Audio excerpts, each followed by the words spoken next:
31 जनवरी 2026। वो सुबह कुछ ऐसी थी कि पिछली शाम ऑफिस से लेट आने के बाद बीआरएम की प्रिपरेशन करते करते रात के 10 बज गए थे सोने में। तो रात को बस 5 घंटे की नींद लेकर सुबह 3 बजे उठा और वाशी जाने के लिए मेरे घर यानी कल्याण से निकल पड़ा।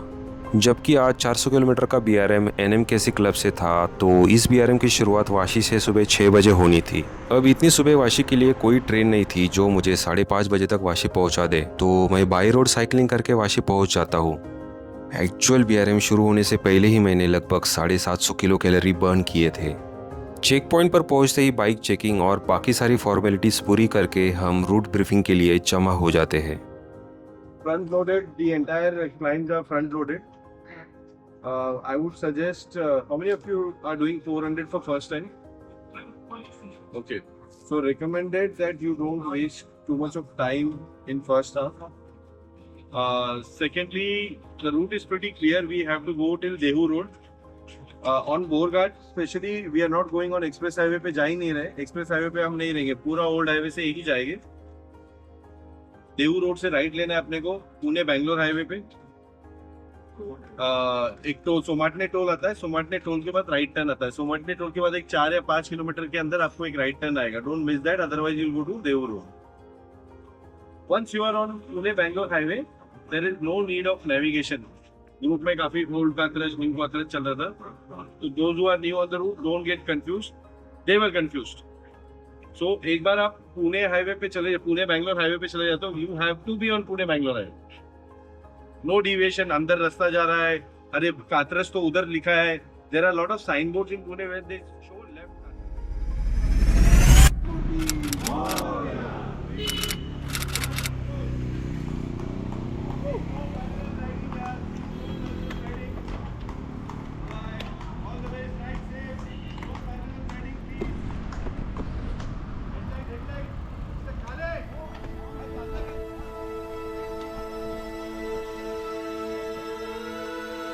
एग्जैक्टली सुबह 6 बजे फ्लैग ऑफ होता है। इस बीआरएम में टोटल 27 राइडर्स ने रजिस्टर किया था। इनमें से 2 किसी कारणवश नहीं आ पाए, तो टोटल 25 लोगों ने इस बीआरएम की शुरुआत की। अगर आपने इससे पहले मेरे बीआरएम के वीडियोस देखे होंगे तो बीआरएम के रूल्स के बारे में पता ही होगा, इसलिए उस बात पर ज़्यादा डिस्कशन न करते हुए हम सीधा राइड कंटिन्यू करते हैं। सबसे पहले मैं आपको इस बीआरएम के रूट के बारे में बताता हूँ। जबकि ये बीआरएम 400 किलोमीटर की थी, तो वाशी शुरू हुआ ये रूट न्यू मुंबई एयरपोर्ट के बगल से होते हुए पनवेल, फिर खोपोली, लोनावला, तलेगांव से होते हुए कात्रज की तरफ बढ़ता है। फिर यही रूट आगे कात्रज टनल से होते हुए मुंबई बैंगलोर हाईवे पर सीधा सातारा की तरफ बढ़ता है। लेकिन हमें सातारा तक नहीं जाना था, बस खंभाट की घाट पार करके फिर से यू टर्न लेकर उसी रास्ते से वापस वाशी तक आना था। इस तरह से कुछ 200 + 200 टोटल लगभग 400 किलोमीटर का ये रूट था। जेएनपीटी एरिया में हेवी व्हीकल की ट्रैफिक ज़्यादा होने की वजह से पोल्यूशन भी एकदम पीक पर था। उसमें विंटर की वजह से विजिबिलिटी भी लो हो चुकी थी। यूजुअली लॉन्ग डिस्टेंस साइकिलिंग की शुरुआत में मैं पेस हमेशा कम रखता हूँ, लेकिन जेएनपीटी एरिया में जो पोल्यूशन था ना, उसकी वजह से मैं थोड़ी तेज़ साइकिल चलाकर जल्द से जल्द ये जेएनपीटी का सेक्शन क्रॉस कर लिया। जेएनपीटी के बाद पनवेल से आगे निकलकर खोपोली वाले रोड पर जब पहुँचा तो थोड़ा रिलीफ मिला।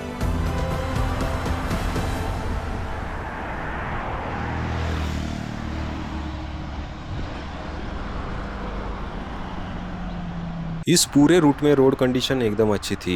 जेएनपीटी का स्ट्रेच छोड़ दे तो पूरा रूट टारमैक था। इन माई ओपिनियन टारमैक रोड सबसे बेस्ट एंड स्मूथ होता है साइकिलिंग के लिए, तो ये हमें एक इस रूट का एडवांटेज था। सुबह जब घर छोड़ा तो ओट्स खिचड़ी खाकर निकला था। अब घर से निकलकर लगभग 50 किलोमीटर से ज़्यादा राइड हो चुकी थी, तो एनर्जी लेवल मेंटेन करने के लिए मैं जो साथ में केले लेकर आया था वो एक एक करके खाने लगा।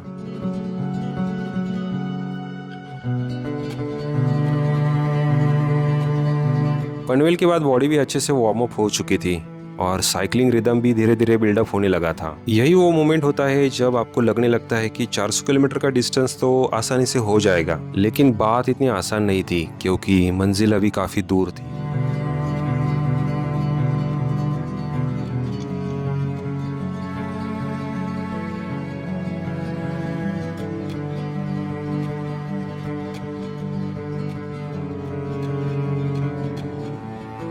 खोपोली में पहुंचते ही भूख लगी। जैसे कि रूट ब्रीफिंग में सिद्धार्थ जी ने बताया था कि शुरुआती 200 किलोमीटर में कम से कम टाइम वेस्ट करो, तो वही रूल फॉलो करते हुए fast and easily available food option मैं चूज करता हूँ। एक वडापाव दे दो ना और एक पाणी बॉटल दे चालेल.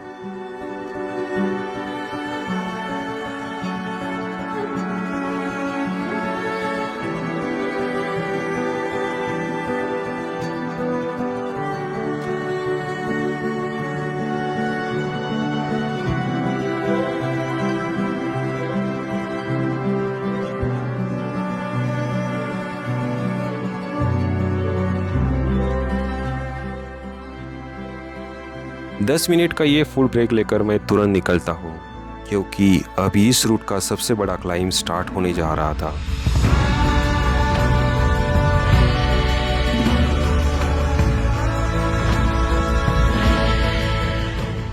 बोरघाट के बारे में स्टैटिस्टिक्स की भाषा में बताऊँ तो लगभग 12 किलोमीटर का डिस्टेंस, 590 मीटर का एलिवेशन गेन और 6% का ग्रेडियंट।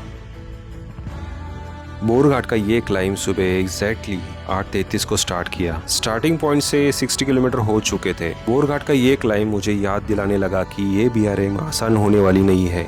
बेसिकली बोरघाट जैसे किसी भी क्लाइंब पर आप राइड करते हो तो एक बात हमेशा याद रखनी है कि ये गेम स्पीड का नहीं है, बल्कि पूरा गेम है पेशेंस का।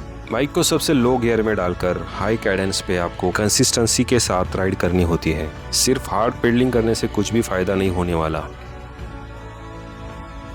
So steep. इस घाट सेक्शन पर मैंने प्लान किया था कि बस 1 या 2 ब्रेक लेकर नॉन स्टॉप राइड करनी है, और इसी प्लान को फॉलो करते हुए मैंने बेस से लेकर शिंगरोबा टेम्पल तक मैंने नॉन स्टॉप राइड की। शिंगरोबा टेम्पल तक पहुंचते पहुंचते मेरा एक्सर्शन एकदम पीक पर पहुंच गया था।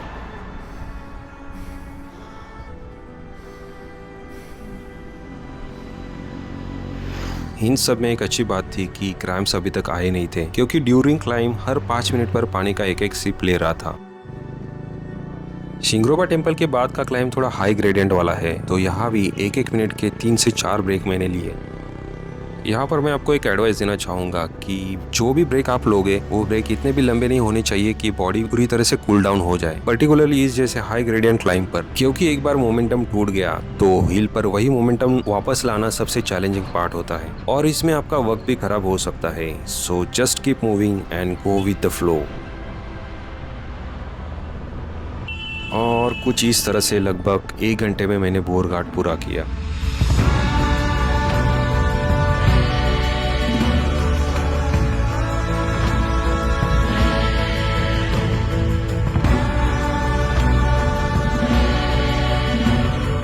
Borghat climb finish in 1 hour and 5 minutes.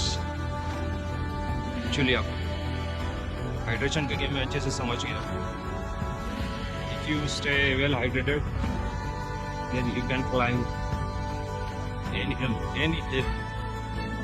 literally. बस हाइड्रेशन मेंटेन करना है अच्छे से।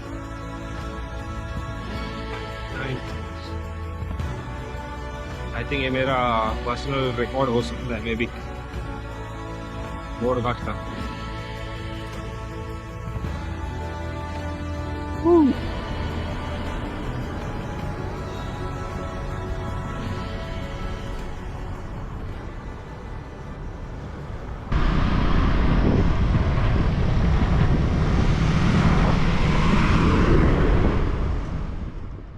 लोनावला टू कामशेत के सेक्शन में जो 15 किलोमीटर का रोड है वो लगभग फ्लैट है, तो बोरघाट में जो एवरेज स्पीड कम हुई थी उसको रिकवर करने के लिए परफेक्ट रोड कंडीशन है। इसलिए जब स्पीड को रिकवर करने के लिए हार्ड पेडलिंग किया तो 2 से 4 किलोमीटर चलने के बाद क्रैम्प्स हिट हो गए। इतने क्रैम्प्स की रुकना पड़ा। जल्दी से जो मेरे पास एक्स्ट्रा सॉल्ट का पैकेट था वो पूरा इमीडिएटली खा लिया और थोड़ा पानी पिया। तुरंत 2 से 3 मिनट के अंदर सॉल्ट का इफेक्ट दिखाई दिया और क्रैम्प्स कम हो गए।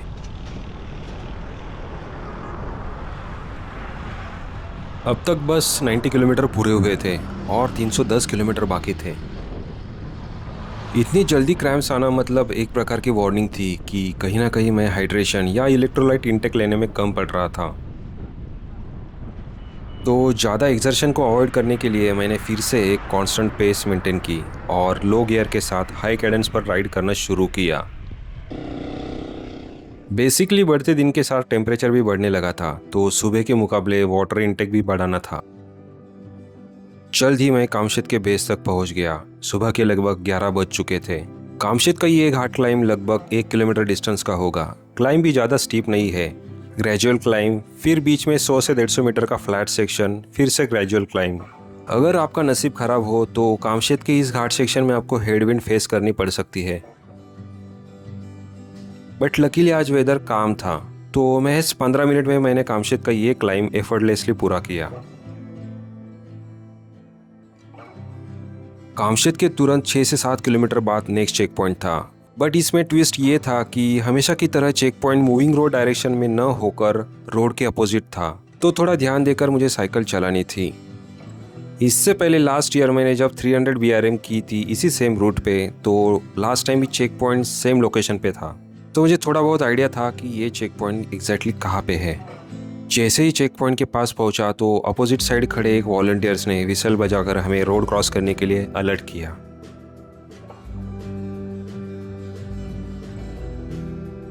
एग्जैक्टली सुबह 11:30 बजे चेक पॉइंट 2 पर मेरा ब्रेवे कार्ड पर टाइम स्टैम्प हुआ, कट ऑफ टाइम से 1 घंटा पहले। लेकिन जैसे ही चेक पॉइंट पर पहुंचा तो एक सरप्राइज मिला। मैं जिन राइडर को समझ रहा था कि मेरे पीछे होंगे, वो मेरे से पहले ही आगे आ चुके थे। लगभग 7 से 8 साइकिलिस्ट मेरे आगे थे। यहाँ आने के बाद NMKC क्लब के रिचुअल के हिसाब से एक मिसल पाव थाली हमें मिली, जो कार्ब, प्रोटीन और सॉल्ट का कॉम्बिनेशन थी। जनरली मैं साइकिलिंग के दौरान ऑयली फूड अवॉइड करता हूँ, बट जब आप 100 किलोमीटर साइकिलिंग करके आए हो, वो भी बोरघाट जैसे क्लाइम करके, तो सामने कुछ भी क्यों ना आए, वो आप सब कुछ खा सकते हो बिना किसी कंप्लेंट के।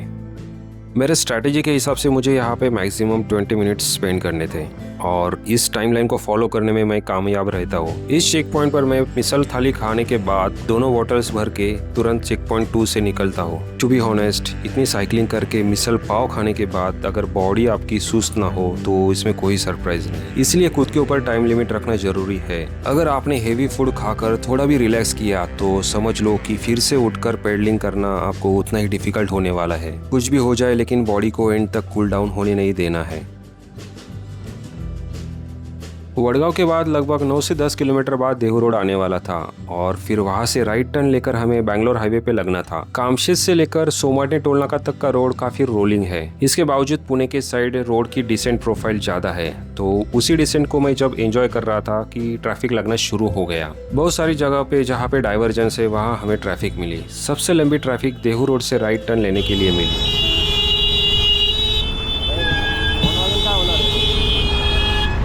इस ट्रैफिक में मेरे लगभग 5 से 10 मिनट वेस्ट हुए। यही 5 से 10 मिनट का टाइम वेस्ट भी आगे जाकर बहुत बड़ा टाइम डिफरेंस क्रिएट करता है, इसीलिए टाइम मैनेजमेंट एक क्रूशियल पार्ट था इस BRM में। इसी लंबी ट्रैफिक में रिस्की मैन्यूवर करके किसी तरह से मैं बाहर निकला और बैंगलोर हाईवे पर लग गया।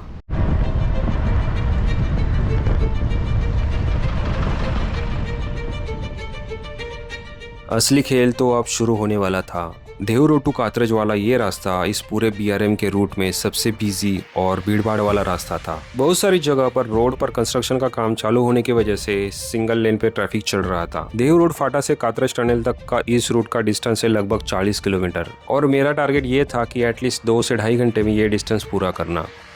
नेविगेशन पॉइंट ऑफ व्यू से ये रास्ता एकदम स्ट्रेट है। मैप पर आप ये क्लियरली देख सकते हो, तो रास्ता भटकने के कोई चांसेस नहीं थे। लेकिन सबसे चैलेंजिंग पार्ट था इस रूट का रोलिंग टेरेन। बहुत सारी जगह पर ब्रिजेस होने की वजह से अच्छा खासा एलिवेशन गेन हो रहा था, प्लस कुछ जगह जैसे चांदनी चौक और रावे जैसे एरिया में नेचुरल हिल की वजह से ये पार्ट और चैलेंजिंग बना। इस पूरे सेक्शन में मेरा एवरेज स्पीड करीब 20 से 21 का रहा होगा।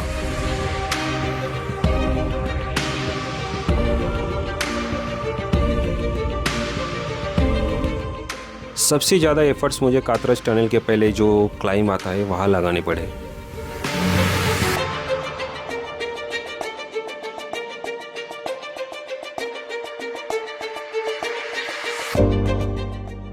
ये क्लाइम सेक्शन का ग्रेडियंट इतना ज़्यादा नहीं है, बट क्लाइम डिस्टेंस ज़्यादा होने की वजह से एक्सर्शन ज़्यादा हो रहा था। उसमें क्लाउडी वेदर की वजह से डिहाइड्रेशन और ज़्यादा हो रहा था। 9 से 10 की स्पीड मेंटेन करते हुए फाइनली कातरज टनल तक मैं पहुँच गया।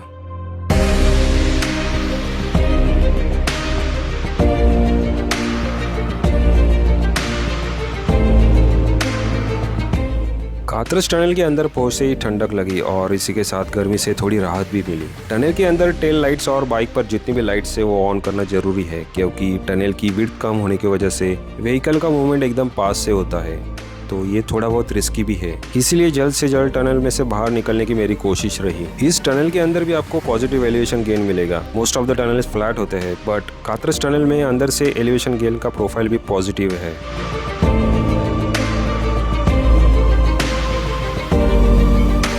हाइब्रिड बाइक वाला ये ग्रुप इस पूरे स्ट्रेच में मेरे आगे पीछे चल रहा था। एक बात अच्छी थी कि ये सब एक साथ चल रहे थे। ग्रुप में चलने की एक बात अच्छी है कि अगर आप टायर्ड भी फील करते हो तो ग्रुप में रहने से जो हौसला मिलता है उसकी वजह से आप टायर्ड होने के बावजूद भी राइड कंटिन्यू करते हो, जिससे कम से कम टाइम वेस्ट होता है। इस BRM से पहले मैं कात्रज टनल तक पहले भी आया था, जो मेरा पहला 300 BRM था। उस BRM में वाशी से कात्रज टनल तक और फिर यहीं से यू टर्न लेकर वापस वाशी, ऐसा 300 किलोमीटर का रूट था। इस पॉइंट से आगे मैं पहली बार साइकिल चला रहा था। एक ट्रेकर होने के नाते मैं कई बार यहाँ तक आया था, जैसे राजगढ़, तोरना जैसे फोर्ट जाने के लिए यही रूट से जाना पड़ता है। तो ये रास्ते बाय व्हीकल बहुत बार आया हूँ, लेकिन बाय व्हीकल और बाय साइकिल आना बहुत अलग अलग बात है। साइकिलिंग में स्लो ट्रैवल करने की वजह से आप रास्ते को करीब से जान पाते हो, इसलिए कई बार आने के बावजूद ये रास्ते नए फील हो रहे थे। पुणे सिटी छोड़कर आगे आने के बाद माहौल एकदम फ्रेश लग रहा था। पोल्यूशन लेवल भी काफ़ी हद तक कम हुआ था। सनसेट के साथ वेदर भी ठंडा होने लगा था, जो कि एक अच्छी बात थी।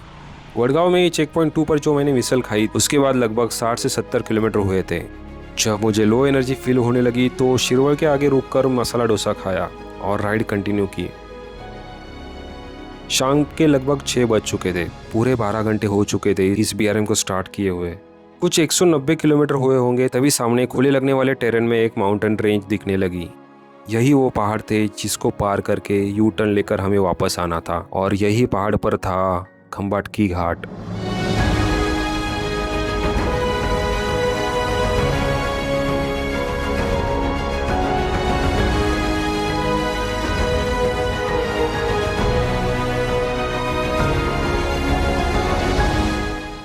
घाट क्लाइंब स्टार्ट करने से पहले 5 से 10 मिनट यहाँ रुककर मैंने बॉडी को रेस्ट दिया। जबकि इस घाट को फर्स्ट टाइम मैं साइकिल से क्लाइंब करने वाला था, तो मुझे इसके एलिवेशन प्रोफाइल के बारे में बिल्कुल भी आइडिया नहीं था। वो कहते हैं ना कि अज्ञान में ही सुख होता है, वैसा ही कुछ मेरे साथ हुआ।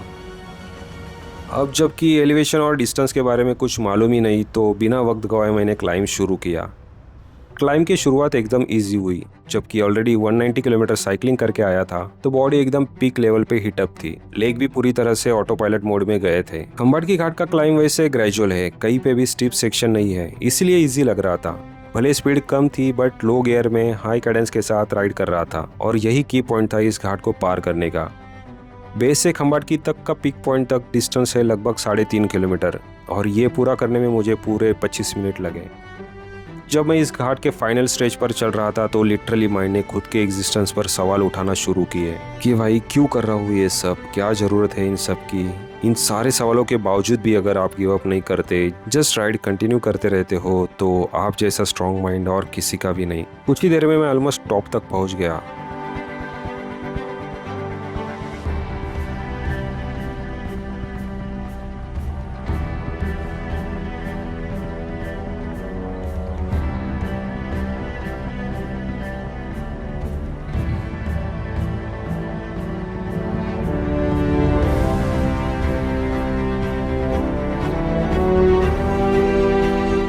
जैसे ही वो पॉइंट देखा जहाँ से अपोजिट साइड का डिसेंट शुरू होता है, फिर से मेरे पाँव तेजी से पेडलिंग करने लगे।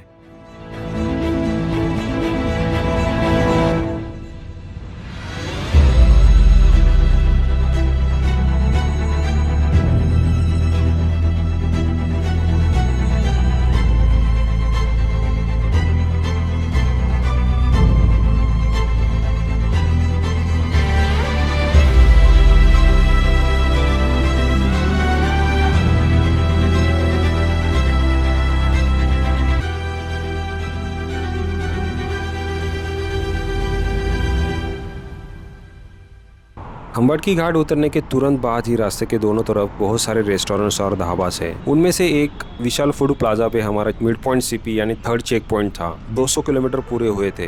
अब यहाँ से यू टर्न लेकर वापसी की जर्नी स्टार्ट करनी थी। लेकिन उससे पहले कई सारे टास्क करने बाकी थे। उनमें से एक था वॉशरूम। फिर यहाँ पर जर्सी और शॉर्ट्स भी चेंज किए, ब्रीवे कार्ड स्टैम्प किए और सबसे इम्पोर्टेंट वाटर बॉटल टॉपअप करके ढेर सारा पानी पिया। यहाँ हमें स्नैक्स के तौर पर स्नीकर्स, योगा बार के प्रोटीन बार सिद्धार्थ जी ने दिए। आइडियली यहाँ रुककर मुझे कुछ तो खा लेना चाहिए था, बट जबकि इन बाकी सारी एक्टिविटीज़ में ऑलरेडी इतना वक्त मैंने स्पेंड किया कि यहाँ पे मैंने फूड स्किप किया। ये थोड़ा रिस्की डिसीजन था, बट ले लिया और मैं निकल पड़ा। इस चेक पॉइंट पर लगभग मैंने 35 मिनट स्पेंड किए, जो कि एक डिसेंट टाइम था। 400 किलोमीटर BRM का ये सबसे बड़ा झूठ है कि जब आप मिड पॉइंट CP पे पहुंचते हो और सोचते हो कि आधा रास्ता खत्म हुआ है, बस अब आधा रास्ता बाकी है, तो ऐसा नहीं है। Because the return is where the real ride begins. Return के वक्त न्यू खंबाट की टनल के वजह से मुझे कुछ भी एलिवेशन नहीं मिला। ओवरऑल रोड प्रोफाइल डिसेंडिंग था, तो इस डिसेंट का फायदा उठाते हुए मैंने तेजी से खंबाट की पार किया। नाइट के लिए मैंने विंटर जर्सी चूज की थी, जो कि एक अच्छा चॉइस थी। उस दिन क्लाउडी वेदर होने की वजह से विंटर होने के बावजूद ठंड कम लग रही थी, बट ओवरऑल वेदर अच्छा था। नाइट राइडिंग में मेरा आज तक का एक्सपीरियंस ओवरऑल अच्छा रहा है। काफी बार आपको कई सारे अच्छे लोग मिल जाते हैं, जैसे यही देख लो। जब मैं रिटर्न जर्नी में खेड़ शिवापुर के पास राइड कर रहा था, तो एक कार वाला मेरे पीछे ही मेरे स्पीड में लाइट सपोर्ट्स देते हुए चल रहा था। लगभग 3 से 4 किलोमीटर तक जहाँ रोड पर स्ट्रीट लाइट नहीं थे, वहां तक इन जनम ने मुझे सपोर्ट किया। टू बी ऑनेस्ट, इन जैसे लोगों की वजह से नाइट राइड काफी सेफ फील होती है। रात के करीब 10 बजे होंगे जब मैं काथरज टनल तक पहुंच जाता हूँ। रिटर्न जर्नी में मुझे ओवरऑल रूट डिसेंडिंग प्रोफाइल में लगा, क्योंकि काथरज टनल तक पहुंचते पहुंचते एकदम इजी फील हुआ था। काथरज टनल भी मैंने क्रॉस किया, बट काथरज टनल के बाद जो रोड है, जिसमें कई सारे थिक वाले रमलर स्ट्रिप होने की वजह से पूरी बाइक और बॉडी हिल गई। सामने चल रहे इस ट्रक से आप अंदाजा लगा सकते हो कि ये रमलर स्ट्रिप्स कितने खतरनाक है। इनकी वजह से 1-2 बार मेरी बाइक की चेन भी स्लिप हुई, इसलिए काफी संभल कर इन रमलर स्ट्रिप पे बाइक चलानी पड़ी।